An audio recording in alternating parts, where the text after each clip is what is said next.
to Minutes with Monica, where you're going to experience life beyond faith to life transformed, or at least I hope that's what you experience in this space, because that's what I'm all about. If you take a peek at monicaswank.org or any of my written materials, you're going to understand that there are blogs available to you, videos available to you, podcasts available, other resources from other ministries available, as well as my new e-study book that you can purchase on Amazon or through my website, as well as some other materials. So take a peek. I hope that is always what you're experiencing in the space that we're in. This week's video topic, I'm going to jump right in. This week's video topic is supposed to be about this idea of obtaining something. And so for the month, the topic is marriage and faith. So it's supposed to be about obtaining faith in marriage. Well, I know you understand this. I can't really wave a magic wand and make it happen. And on the flip side of that, I know sadly that there are many, many men and women out there who are experiencing this lack of faith in their marriage, and they have prayed about this for many years, and it has gone as an unanswered prayer. And so my heart is with you, and I know that's a topic all in itself, but that's not what I want to share about today. I really want to get into this idea of marriages that are unequally yoked, as it is so termed in the Christian circles. And if you didn't watch last week's video, I think it would be beneficial for you to go back and take a peek at. You can find those on YouTube under Minutes with Monica. And I think it would be beneficial for you. I think there would be a wealth of information and encouragement you could take away from that. Because I know some of you who are watching this video are hurting. You are in a place that isn't good or isn't comfortable, and you're seeking answers. And so my goal is to give you that hope and that encouragement. And being without a partner who shares your faith can be lonely. I understand that. I have lived that with you, my friends. I understand. It's this idea of wanting to share something so exciting and that you're so pumped up for it, that when you realize it, it can change from this excitement to this hurt when you realize, as you look on their faces, they're just not getting it. And that's okay, because you know what? They're not supposed to get it. Jesus tells us that if we're not in faith and we're not in communion with God, that we can't understand, we can't hear, we can't see the things of God. But I know that's difficult for you, because even though you understand that, you want more for that. And so there's this element of, even if they want to do it for you because they love you, they can't, because it's predetermined for them.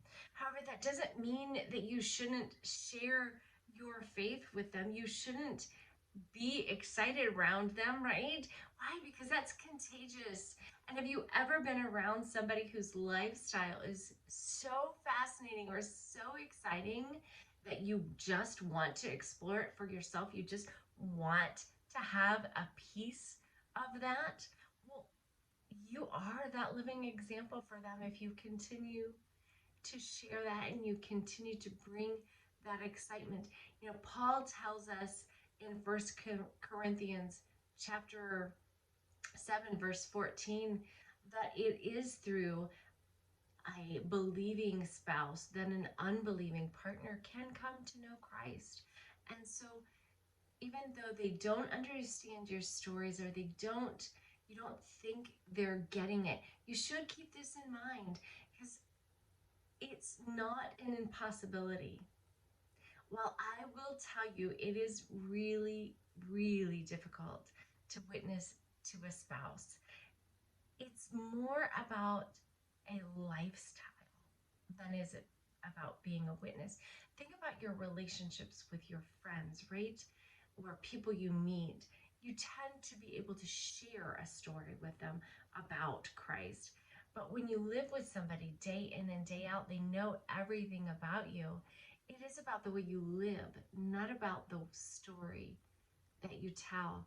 And if you think about this and you're honest with yourself, if you're a little bit of a nagging or controlling spouse, then witnessing to them is going to feel a little bit off, right? Because if you're nagging or you're controlling, or sometimes you leave your spouse hurt or discouraged, and you're telling them about this gospel of love, it may just not connect for them, right?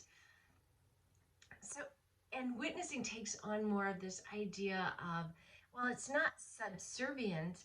Jesus does tell us that we become like slaves, right? So there is some element of that. And I don't want that you to have to experience that in your marriage.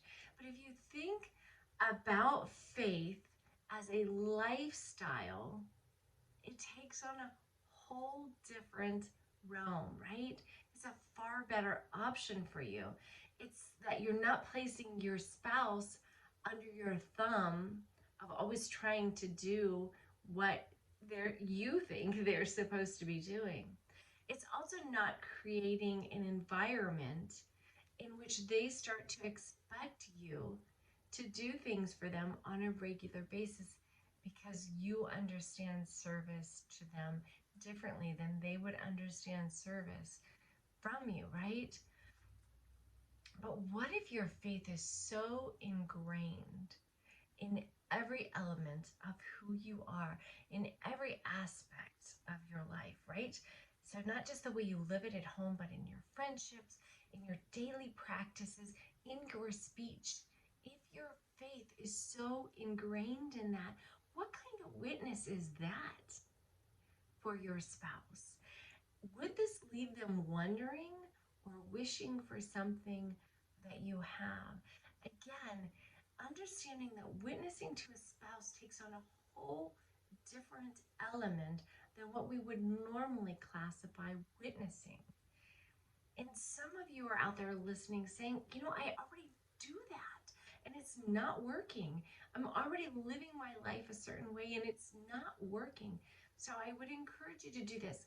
Go back. I know you're going to love this. Go back and do a self-review. Be completely honest with yourself.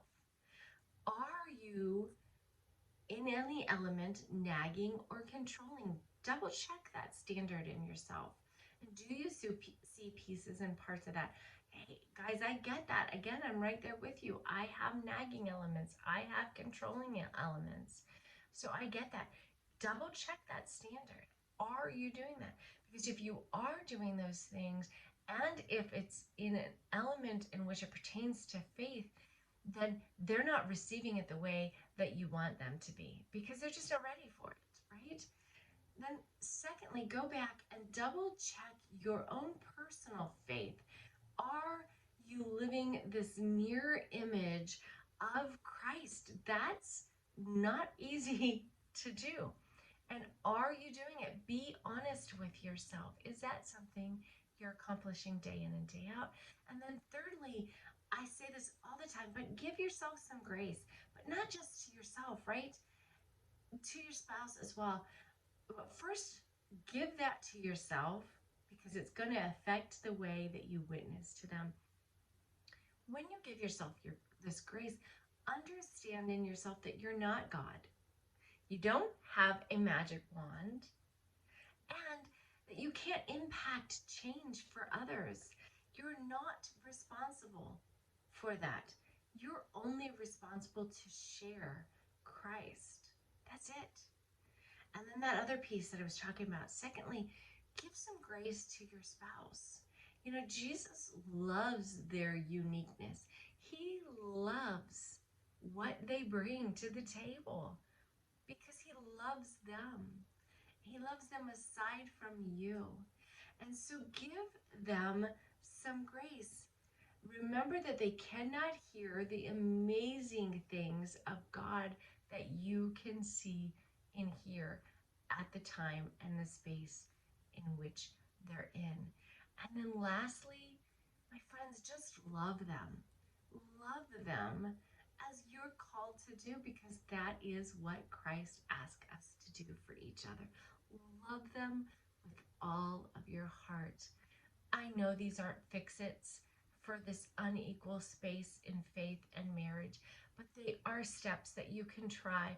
And if you continually work on double checking yourself and making sure that you are witnessing through lifestyle rather than that nagging or controlling self that we tend to be sometimes, all of us, not just me or you, all of us have those elements. But if you're double checking, you're constantly living out lifestyle as a witness to the faith and to your relationship with Christ, it will impact them. My friends, I love you. Blessings to you and all that you do.